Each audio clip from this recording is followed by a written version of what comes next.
What is the best year for manhwa? In this video, we're going to rank each year by using 4 of the most popular manhwa that came that year. Find out which year is the best. Starting off with 2017, Burning Effect, Dimensional Mercenary, Sweet Home, and Troll Trap came out this year, and it was a pretty solid year. Burning Effect had the pretty unique black and white art style.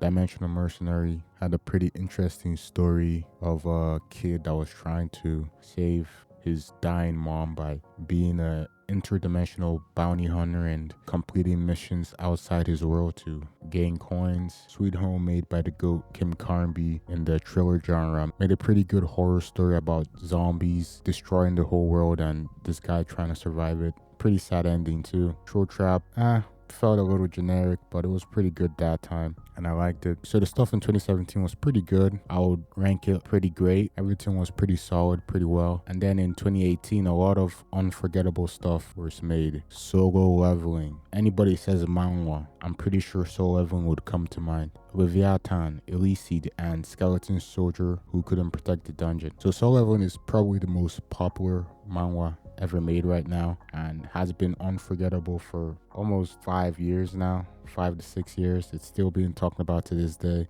The anime has gone crazy, so it's pretty unforgettable. And probably carries everything else in this year, but there are some pretty good works like Leviathan, which is sort of like an Attack on Titan thing. Illicid, which is about a guy and his cat master trying to fight off stuff. And then Skeleton Soldier. Skeleton Soldier, I feel like got a bit confusing, but it was pretty good that time I was reading it. But the story feels a little confusing now.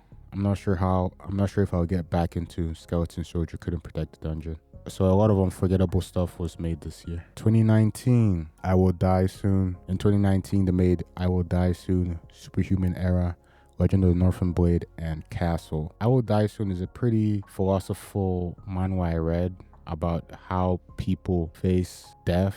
The guy really goes through tribulations because he took death as a light thing, which a death god didn't like. So he goes through multiple tribulations by the death god and grows from it. So pretty philosophical and can really open your eye to a different way of looking at people dying. So I do respect this one. Superhuman Era, one of the GOAT's best, probably in my top 10 manhwas. A lot of good fight, a lot of non-linear storytelling, and just a lot of good ass action in this. Legend of the Northern Blade, pretty good Murim. Castle, a gangster manhwa. I still need to check out Castle 2, but pretty good. So this year overall was pretty solid. Some of my favorites and top 10s are in this, so I think I'll put it in peak. In 2020, Player, Omniscient Reader's Viewpoint, SSS Class Revival Hunter, and Sword Chief Child came out. So good year. Player, pretty relatable manhwa because it's actually about a webtoon reader that gets sucked into the webtoon he's reading, so that feels a bit deja vu, which was pretty cool. ORV, one of the best world buildings I've ever read in a manhwa. SSS Class, pretty good revenge based plot in the beginning, which has built into something crazy of its own. And Sword Chief Child, the biggest letdown because it's on a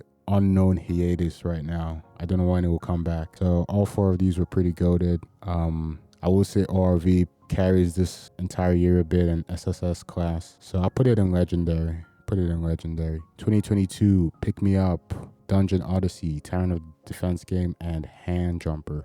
Pick Me Up, pretty good gamer manhwa. Really enjoyed this one. Strong start. Dungeon Odyssey, another one I enjoyed. Another gamer manhwa. Tyrant, not a gamer manhwa, this one's a tower manhwa. Dungeon Odyssey is a dungeon manhwa, but I really enjoyed the very pleasing art style of it. Tyrant of the Tower Defense Game, another gamer manhwa. Yeah, and I really enjoyed the game mechanics in this one. And Hand Jumper has a lot of life in the characters, which I enjoyed. It seems the author is very the author has written the story very well, which I could tell in the manhwa. The characters are pretty fleshed out and have pretty interesting personalities. So 2022 is good overall, and I would put it in legendary. 2021 has Hero Has Returned, Reincarnation of the Veteran Soldier, Regressing Instruction Manual, and Greatest Estate Developer. These 4 were pretty good. I really enjoy Hero Has Returned and Reincarnation of the Veteran Soldier in this, and GED was pretty funny, one of the funniest manhwa I've ever read. So This is peak because of this year was pretty peak because of GED. In 2023, we had Survive the Game as a Barbarian, Top Dungeon Farmer, Nebula Civilization, and Stellar Swordmaster. So Survive the Game as a Barbarian, I feel like this one's a bit lacking. Top Dungeon Farmer really was a good palate cleanser because it's not all about brainless fighting in this one. It's more about growing plants and then using those plants to level up, and the peaceful farm lifestyle is how they get by in this world, not the brainless fighting. So good palate cleanser. Nebula Civilization. This one really reminds me of Tyrant of the Tower defense game, but they tackled it in a different way, which was pretty cool. Stellar Swordsmaster probably has the best, not the best, the most unique sword system in a manhwa, which was pretty cool. So 2023 was pretty. I'll put legendary. Some stuff felt a bit slow and a bit like like the stuff has been done before, but just in a different style. But Stellar Swordsmaster does carry 3 quite a bit though. Does carry it quite a bit. And then in 2024, Absolute Regression, Miss Might Mayhem, Mercenary Machination, and Eternal Regressing Night. Eternal Regressing Night really has the coolest time system and plot in the story. So it pretty much carries this year, and the other works are pretty good. Mercenary Machination has pretty good choreography. Miss Might Mayhem is a pretty edgy style where the guy's just committing grand atrocities and just killing off people he hates. At least he's not chopping people's hands 24/7 in Nanomachine. But I do hear Nanomachine and this one are related. Then Absolute Regression, another pretty interesting merm. I will put this in pretty peak because of Eternal Regressing Night though.